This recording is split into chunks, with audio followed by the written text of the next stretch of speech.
नमस्कार प्यारे मित्रों, डी आर ब्रदर क्लासेज के इस डिजिटल प्लेटफॉर्म पर आप सभी मित्रों का हार्दिक स्वागत है। आप सभी साथियों के लिए आज मैं लेकर आया हूं बाल विकास शिक्षा शास्त्र के लिए एक बहुत ही महत्वपूर्ण वीडियो। हम बाल विकास एवं शिक्षा शास्त्र को शुरुआत करें पढ़ने के लिए, उससे पहले आपको बाल विकास का पाठ्यक्रम जान लेना चाहिए। आपको ये जान लेना चाहिए कि बाल विकास में आपको पढ़ना क्या क्या है, आप किस तरह से बाल विकास को तैयार करें कि आप एग्ज़ाम में बहुत अच्छा स्कोर कर सके। साथियों, आपके जो प्रश्न है साइकोलॉजी की इस शिक्षा मनोविज्ञान के पेपर में 30 प्रश्न पूछे जाते हैं और आपका जो पाठ्यक्रम है 5 भागों में विभाजित है। साथियों, 30 प्रश्न आपसे पूछे जाने हैं और आपकी 5 इकाई है। अब कौन सी इकाई में क्या क्या पढ़ना है, क्या क्या सिलेबस आपके दिया गया है, मैं एक एक बिंदु एक एक प्रकरण आपको विस्तृत रूप से बताने वाला हूं। इसके अंदर क्या दिया गया है, कई बार इनमें क्या है जो बिंदु नहीं दे रखे हैं वो बिंदु भी इनडायरेक्टली आपके पाठ्यक्रम से जुड़े हुए हैं। तो आप साइकोलॉजी को एक बेहतरीन तरीके से कैसे तैयार कर सकते हैं कि आपके एग्जाम में आने वाले जो प्रश्न है सभी वो आपसे बाहर नहीं रहे, आपकी पहुंच से बाहर नहीं रहे, आप सभी प्रश्नों को आसान तरीके से अटेम्प्ट कर पाओ। तो साथियों, शुरुआत करते हैं हमारे सेशन की। आप सभी को स्क्रीन पर दिखाई दे रहा होगा कि बाल विकास एवं शिक्षा शास्त्र कैसे तैयार करें। इसी के लिए ये वीडियो बनाया गया है जिससे कि आपको बाल विकास एवं शिक्षा शास्त्र तैयार करने में आसानी हो सके।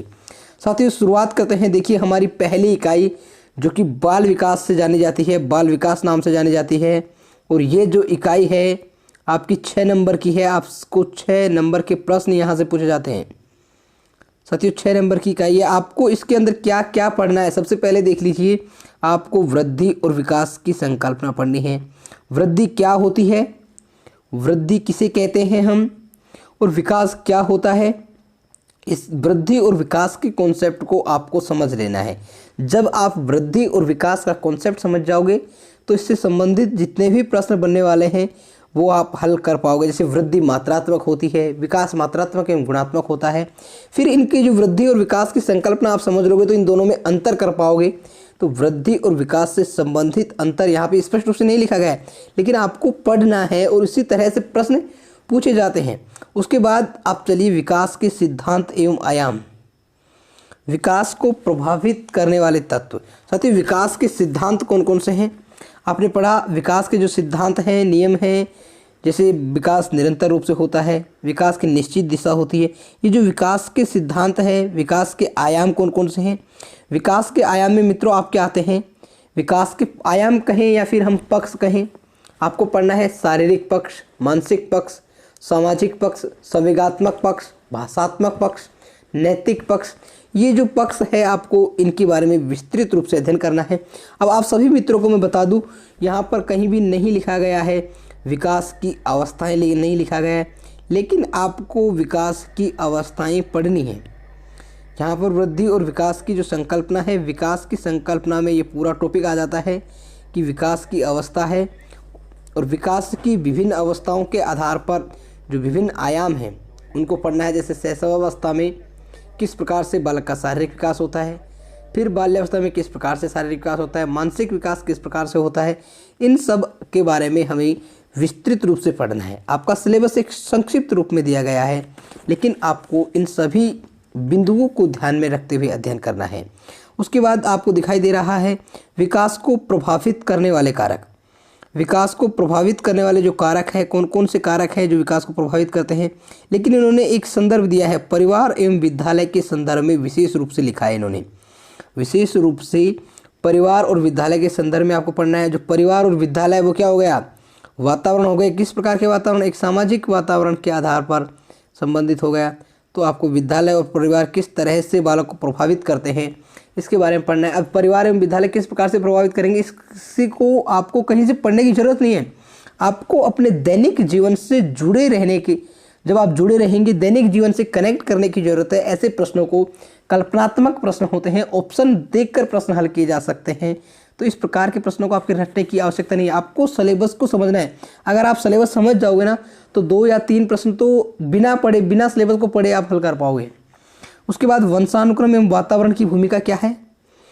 वंशानुक्रम जो होता है क्या होता है, वातावरण क्या होता है, इसकी भूमिका क्या है, इसके बारे में आप बड़े आसानी से जवाब दे पाओगे। तो हमारी ये पहली यूनिट थी और पहली यूनिट में हमें ये टॉपिक पढ़ना है जो आपको बताया गया है। इस आधार पर आप पहली जो यूनिट है वो कंप्लीटली तैयार कर सकते हैं। और विकास के सिद्धांत में मित्रों, ये विकास के सिद्धांत जो नियम है वो ही नहीं, आपको विकास के सिद्धांतों में जैसे संज्ञानात्मक विकास का सिद्धांत है जीन पियाजे का, संज्ञानात्मक विकास सिद्धांत के बाद आपको कोहल वर्ग का सिद्धांत पढ़ना है, कोहल वर्ग के बाद आपको एरिक्सन का सिद्धांत पढ़ना है। इसमें क्या पढ़ना है? एरिक्सन का मनोसामाजिक विकास का सिद्धांत, और नैतिक विकास सिद्धांत जीन पियाजे ने भी दिया था वो भी आपको पढ़ना है। भाषात्मक विकास आपको पढ़ना है मित्रों इसमें, और भाषात्मक विकास के साथ साथ मनोलैंगिक विकास भी आपको पढ़ना है जो कि सिगमंड फ्रॉइड के द्वारा दिया गया था। ठीक है मित्रों, तो इस प्रकार हमारी पहली यूनिट है। इसमें संक्षिप्त रूप में दिया गया है लेकिन विस्तृत रूप में मैंने आपको बता दिए हैं कि कौन कौन से बिंदु हैं जो आपको इसमें तैयार करने हैं। उसके बाद चलते हैं मित्रों दूसरी यूनिट में। दूसरी यूनिट है हमारी अधिगम की, और अधिगम में सबसे पहले आपको क्या पढ़ना है? अधिगम का क्या अर्थ होता है, अधिगम की क्या संकल्पना है, अधिगम के बारे का, अधिगम की जो अवधारणा है उसको आपको समझ लेना है कि क्या अधिगम का अर्थ होता है और अधिगम की जो प्रक्रियाएं हैं। अब यहाँ पर साफ लिखा गया है कि अधि एवं प्रक्रियाएं, लेकिन अब की बार इस जो नया सिलेबस जारी है उसमें इस प्रक्रिया को यहाँ से हटाकर ऐसे लिखा है अधिगम की प्रक्रियाएं। तो आपको अधिगम की प्रक्रियाओं में क्या क्या पढ़ना है, अधिगम की जो प्रक्रिया होती है वो किस प्रकार से होती है। लर्निंग प्रोसेस में आपको पता है मित्रों, जैसे अधिगम स्थानांतरण आ जाता है। अब स्थानांतरण भी तो एक प्रक्रिया ही है, जब प्रक्रिया होगी तभी तो स्थानांतरण होगा। उसके बाद अधिगम के पठार, अधिगम वक्र, अधिगम वक्र, अधिगम सीखने के जो नियम है थॉर्नडाइक के 3 नियम इसमें आ जाएंगे मित्रों। अधिगम के नियम, अधिगम वक्र, अधिगम स्थानांतरण, अधिगम पठार, ये सब आपको पढ़ने हैं। उसके बाद है बच्चे कैसे सीखते हैं। आज ये जो टॉपिक है नया इस बार सिलेबस में ऐड हुआ है, बच्चे कैसे सीखते हैं, इसके ऊपर फोकस किया गया है और ये नया सिलेबस ऐड किया गया है साथियों। ठीक है, और अधिगम को प्रभावित करने वाले कारक, अधिगम को कौन कौन से कारक हैं जो प्रभावित करते हैं ये लिखा हुआ है, ये भी आपको पढ़ना है, अधिगम किस तरह से प्रभावित होता है। ठीक है मित्रों, अब आपको दिए गए हैं अधिगम के सिद्धांत एवं इसके अभिप्रेत। अधिगम के सिद्धांत एवं इसके अभिप्रेत से क्या मतलब, अधिगम के कौन कौन से सिद्धांत है। अब अधिगम के जो सिद्धांत है मित्रों देखिए 3 प्रकार के सिद्धांत हैं। व्यवहारवादी सिद्धांत, व्यवहारवादी सिद्धांत आपको पढ़ने हैं जिसमें आपके थॉर्नडाइक, पावलोव, वाटसन, स्किनर वाले सिद्धांत आ जाएंगे। उसके बाद आपको पढ़ने हैं संज्ञानवादी सिद्धांत, और संज्ञानवादी सिद्धांत जो हैं आपके जीन पियाजे, जेरेमी ब्रूनर, वो पढ़ने हैं। उसके बाद आपको जो सिद्धांत पढ़ने हैं गेस्टोल्टवादी सिद्धांत पढ़ने हैं, ये सिद्धांत आपको पढ़ने हैं साथियों। ठीक है, जो ये सिद्धांत है इसमें आपको पढ़ना है व्यवहार, और इस जो सेकंड लेवल है ये सिलेबस दोनों का ही है, समान है, मात्र अंतर इतना सा है सेकंड लेवल में व्यवहारवाद, गेस्टाल्टवाद, बंडूरा एवं पियाजे स्पष्ट रूप से नाम उल्लेखित करके दिए गए। जो नाम दे रखे हैं व्यवहारवाद, गेस्टाल्टवाद, बंडूरा का सिद्धांत और पियाजे का सिद्धांत, ये 4 सिद्धांत हैं, इनसे प्रश्न पूछे जाने हैं। तो सेकंड लेवल में और फर्स्ट लेवल में बस इतना सा ही अंतर है कि ये 4 सिद्धांत यहाँ सेकंड लेवल में स्पष्ट रूप से नाम दिए गए हैं। ठीक है, और एक ये जो सेकंड लेवल में ही है मानचित्र निरूपण जो है, ये कॉन्सेप्ट मैपिंग का जो कार्य है वो सेकंड लेवल का है। ठीक है मित्रों, आपको क्या पढ़ना है, एक टॉपिक अब की बार जो नया ऐड हुआ है चिंतन के साथ, कल्पना एवं तर्क। अब आपको चिंतन में क्या पढ़ना है, चिंतन क्या होता है, क्या है चिंतन।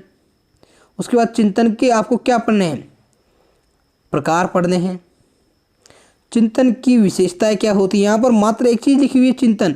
अब चिंतन से संबंधित जितनी भी चीज़ें हैं वो आपको तैयार करनी है। और अब की बार ये जो 2 शब्द और जोड़ दिए गए कल्पना और तर्क के बारे में।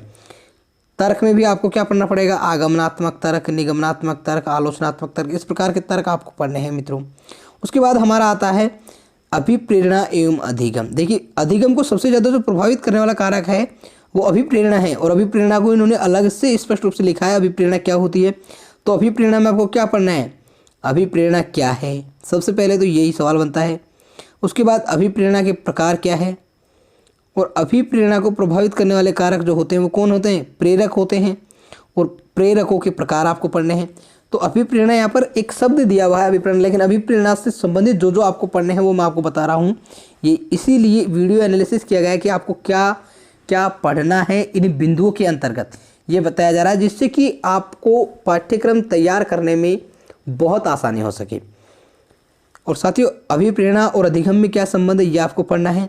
उसके बाद ज्ञान संरचनावाद उपागम, आनुभविक अधिगम, संकल्पना, मानचित्र निरूपण और समस्या समाधान। साथियों जो निर्मितवाद उपागम है उसके बारे में आपको पढ़ना है। साथियों जो ज्ञान संरचनावाद उपागम उसको निर्मितवादी उपागम कहते हैं। ये क्या कहता है? ये ज्ञान संरचनावादी उपागम कहता है कि बालक के खुद के अंदर ज्ञान भरा होता है, बालक का खुद के अंदर ज्ञान भरा होता है, बालक का जो ज्ञान है उसको बाहर निकाला जाना चाहिए शिक्षक के द्वारा। ठीक है मित्रों। अनुभविक अधिगम जो कि कार्ल रोजर्स का है सिद्धांत, उसको आपको पढ़ना है। संकल्पना आपको पढ़नी है, मानचित्र निरूपण आपको पढ़ना है मित्रों, और समस्या समाधान भी आपको पढ़ना है। तो ये थी हमारी दूसरी यूनिट। दूसरी यूनिट में जो जो भी बिंदु जो जो भी प्रकरण आपको पढ़ने थे वो मैंने बता दिए हैं। उसके बाद चलते हैं तीसरी यूनिट की ओर। तीसरी जो यूनिट है साथियों, आपको सबसे पहले क्या पढ़ना है? व्यक्तिगत विभिन्नताओं का अर्थ। अब व्यक्तिगत विभिन्नता व्यक्ति में किस प्रकार से होती है, इसका तात्पर्य क्या है? कोई भी दो व्यक्ति समान नहीं होते हैं, एक प्रकार से हम कहें प्रत्येक व्यक्ति अपने आप में विशिष्ट होता है। अब व्यक्तिगत विभिन्नता एक इस प्रकार का टॉपिक है, इसको आपको पढ़ने की जरूरत कहाँ है? आपको एक अपने दैनिक जीवन से जोड़कर देखते हैं तो इस प्रश्नों से संबंधित जो सवाल है आप बिल्कुल आसानी से हल कर पाएंगे। अब व्यक्तिगत विभिन्नता के अर्थ क्या है, व्यक्तिगत विभिन्नता के प्रकार क्या है, कितने होते हैं, कौन कौन से प्रकार होते हैं, व्यक्तिगत विभिन्नताओं की पहचान कैसे की जा सकती है, ये टॉपिक आपके दिया हुआ है। और अब की बार जो सिलेबस में एक नया बिंदु जोड़ा है, व्यक्तिगत विभिन्नताओं को प्रभावित करने वाले कारक। व्यक्तिगत विभिन्नताओं को कौन कौन से कारक है जो प्रभावित करते हैं? जो भी कारक है, वंशानुक्रम भी हो सकता है, वातावरण हो सकता है। वंशानुक्रम वातावरण के साथ साथ हमारा जो भी चीज़ है, जाति, भाषा, लिंग, समुदाय, ये कई प्रकार से आर्थिक, ये सब क्या है व्यक्तित्व को प्रभावित करते हैं। और व्यक्तित्व को प्रभावित करने वाले कारक आपको जान लेने चाहिए। ठीक है मित्रों। उसके बाद आता है व्यक्तित्व। अब व्यक्तित्व में आपको क्या क्या पढ़ना है? व्यक्तित्व की संकल्पना पढ़नी है। व्यक्तित्व की संकल्पना का मतलब है कि व्यक्तित्व क्या होता है, कैसा व्यक्तित्व किसे कहते हैं, व्यक्तित्व क्या होता है। उसके बाद व्यक्तित्व के प्रकार कौन कौन से हैं। अब व्यक्तित्व के प्रकार यहाँ पर कई मनोवैज्ञानिकों के आधार पर दिए गए हैं, जैसे सेल्डन के आधार पर, जुंग के आधार पर, थॉर्नडाइक के आधार पर, क्रेस्मर के आधार पर। तो ये क्या है, आपको विभिन्न प्रकार के व्यक्तित्व के प्रकार पढ़ने हैं। व्यक्तित्व को प्रभावित करने वाले कारक कौन कौन से हैं, व्यक्तित्व को प्रभावित करने वाले कारक कौन कौन से, वो आपको पढ़ने हैं। व्यक्तित्व मापन, यहाँ पर व्यक्तित्व मापन की विधियाँ आपको पढ़नी है। दो प्रकार की विधियाँ दी गई है। एक दी गई है प्रत्यक्ष विधियाँ या हम कहें प्रक्षेपी विधियाँ, और दूसरी दी गई है अप्रक्षेपी विधियाँ।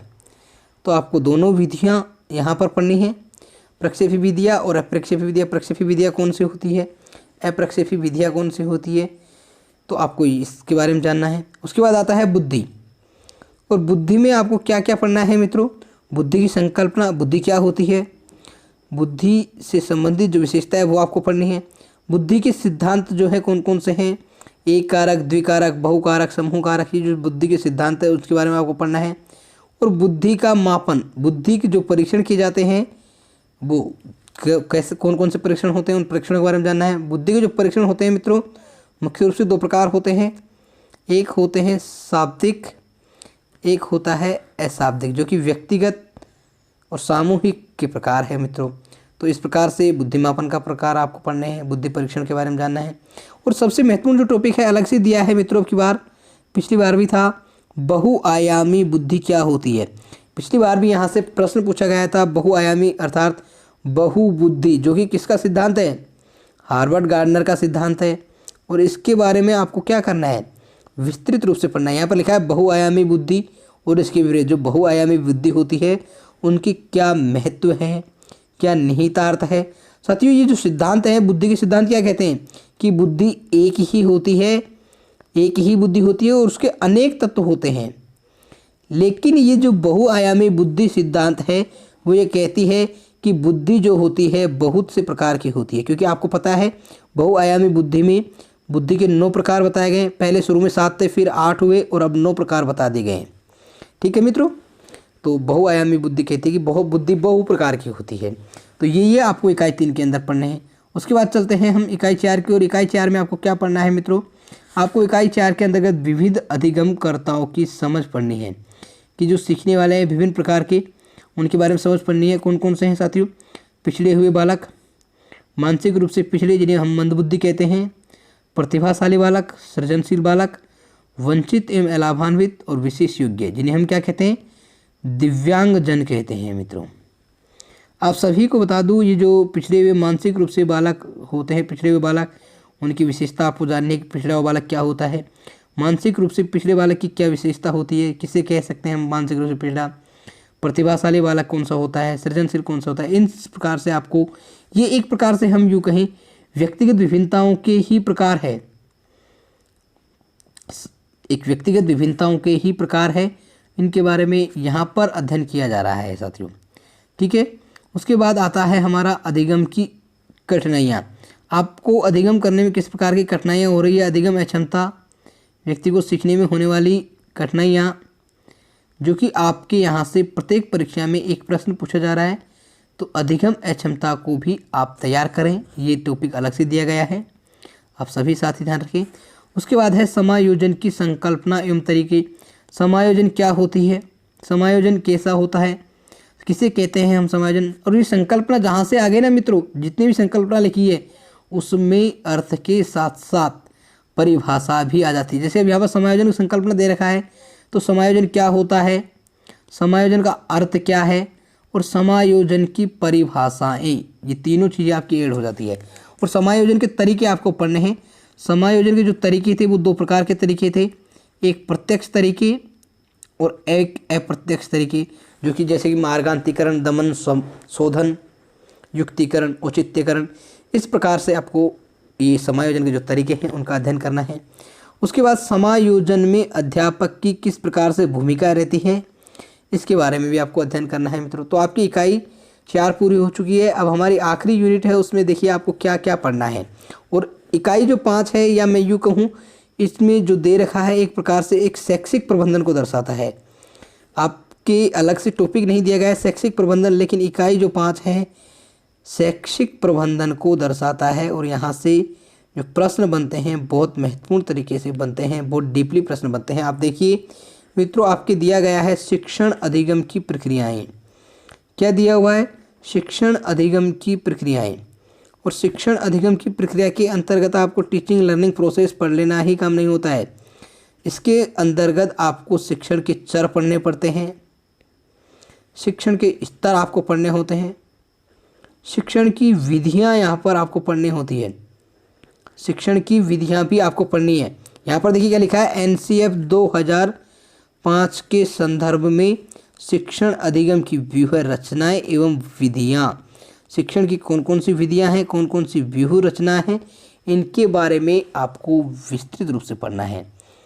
ठीक है मित्रों, जैसे यहाँ पर शैक्षिक उद्देश्य में एक टॉपिक जुड़ जाता है ब्लूम टैक्सोनॉमी, जो जिससे कि क्या हुआ है, पिछली परीक्षा में 2 सवाल पूछे गए थे। तो ये जो टॉपिक मैं बता रहा हूँ आपको सभी तैयार करने हैं मित्रों।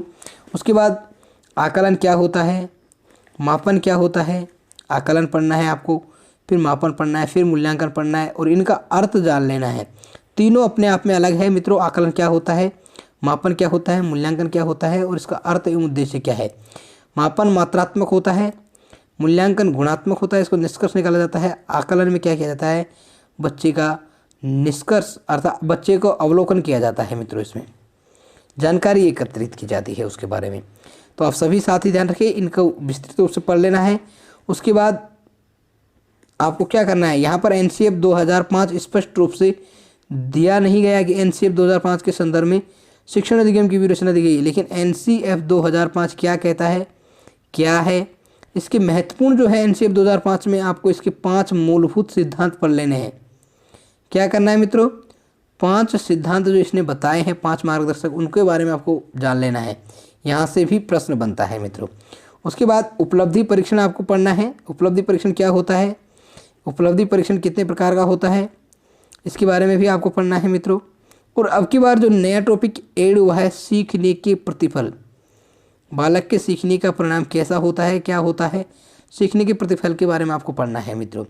क्रियात्मक अनुसंधान आपको दिया गया है। क्रियात्मक अनुसंधान क्या होता है, क्रियात्मक अनुसंधान का अर्थ क्या होता है, क्या परिभाषा है, इसके बारे में आपको, क्रियात्मक अनुसंधान का महत्व क्या है, इन सब के बारे में आपको पढ़ना है। और एक और महत्वपूर्ण है RTE 2009। RTE 2009 में अध्यापकों की भूमिका एवं दायित्व। जो RTE है शिक्षा का अधिकार अधिनियम, उसमें अध्यापकों की किस प्रकार की भूमिका है, क्या दायित्व है, ये भी एक प्रकार से शैक्षिक प्रबंधन को दर्शाते हैं। देखिए मित्रों, ये जो चारों पांचों टॉपिक है ये किसको दर्शाते हैं, शैक्षिक प्रबंधन को दर्शाते हैं। जैसे RTE है, RTE में व्यवस्था की गई है छात्र छात्रों का अनुपात क्या होना चाहिए, शिक्षक प्रति सप्ताह किस प्रकार से अध्ययन करवाएगा, विद्यालय कितनी दूरी पर स्थापित होना चाहिए, ये विद्यालय में छूट कितनी दी जानी चाहिए फीस पर। इस प्रकार की जो विद्यालय की प्रबंधन की यहाँ पर शिक्षक प्रबंधन की बात की गई है मित्रों। CCE आपको क्या पढ़ना है, CCE पढ़ना है। CCE में क्या किया गया है, CCE को हम आप सभी जानते हैं सतत एवं समग्र मूल्यांकन। और सतत एवं व्यापक मूल्यांकन में आपको क्या पढ़ना है, दो प्रकार के मूल्यांकन पढ़ने हैं।